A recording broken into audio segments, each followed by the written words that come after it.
All right, Cedric, the great Celtics great and the color analyst on the 98.5 The Sports Hub Celtics radio network. Now, okay, uh, the style of play the Celtics are doing this year, and I know it's something that Mhm. we continually go back to, but they're not. They don't seem like they don't seem like a great shooting team. Is that true? Yeah, well, I'd give you that. When you lose a Porzingis, when you lose Holiday, you lose all the players you lost. Yeah, you aren't. But what I think about this team is that Joe Mazzulla is going to make them play hard, and I think people are going to love Minott. Minott has played really well. He's a hustler. He's just runs up and down the floor. He and used one of Joe's words the other day.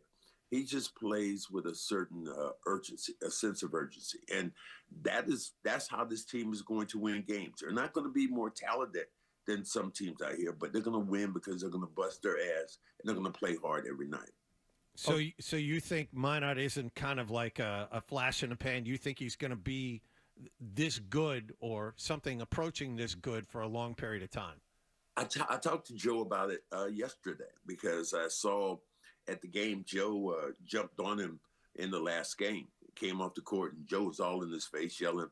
And I said, man, you really impressed me by doing that because I remember Bill Fitch. One thing my coaches have always told me is that when I'm yelling at you, that means I'm concerned. That means you can get better. Bill Fitch used to tell me all the time. He said, I was he looked at me in the eyes and he told me this. He said, you might be the dumbest player I've ever had in my life. And then I looked back at him. I looked at the other guys. I said, "No, I can't be dumber than these guys." Who are you referring to, Max? Yeah. So the whole group, everybody except Larry. Kevin used to get it all the time. Kevin and Robert. Minott. And when I was talking to him about it, he said he thinks he's going to be really good because he gets it. He's coachable. He plays hard and he plays with emotion. And that's one thing that Boston fans have always loved. Players who play with emotion, not robots who get out. That's what was so, I think, contagious about Kevin Garnett.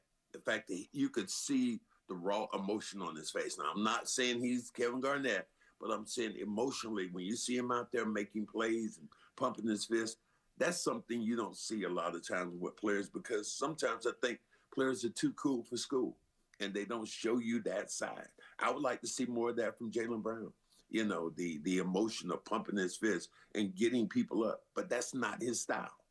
Okay, but when I mentioned shooting earlier, it's like when you watch these games and you see the style of play, and look, we're going to talk about it, I guess, for as long as Missoula's coach, but you see the amount of threes that they put up and the problems that can put them in. Are you of the opinion that maybe they should change philosophy a little bit, even tweak philosophy a little bit? Well, I think they have tweaked philosophy a little bit Okay. because I don't think that you don't have the volume of shooters to shoot it that way. I think if you look at Peyton Pritchard, if you look at Derek White, you look at what they're shooting right now from the three-point line. They're not shooting well at all. Derek White, who's been unconscious here, the first game he was unreal. But in the last 2.5 weeks, 3 weeks, whatever it's been, he hasn't shot it well. Now, is that because of the talent level around him has changed? Because when you think Derek White and you look at those 4 other guys he was playing with, he was more wide open. Now the defense is starting to focus on Derek White and on Peyton Pritchard a lot more. And their shots, the ones they've gotten, haven't been as good or they've been contested a lot more this year. Yeah, I don't know that I see the philosophy change. I mean, just the other night against Utah, they attempted 51 3-pointers. And Pritchard, tried for 11 of them that night. I mean, maybe, and I think there's probably been an emphasis on rebounding and defense more so in the past. But in terms of the 3-point shooting, I'm going to have to see it a little bit more before I believe that the actual philosophy has changed.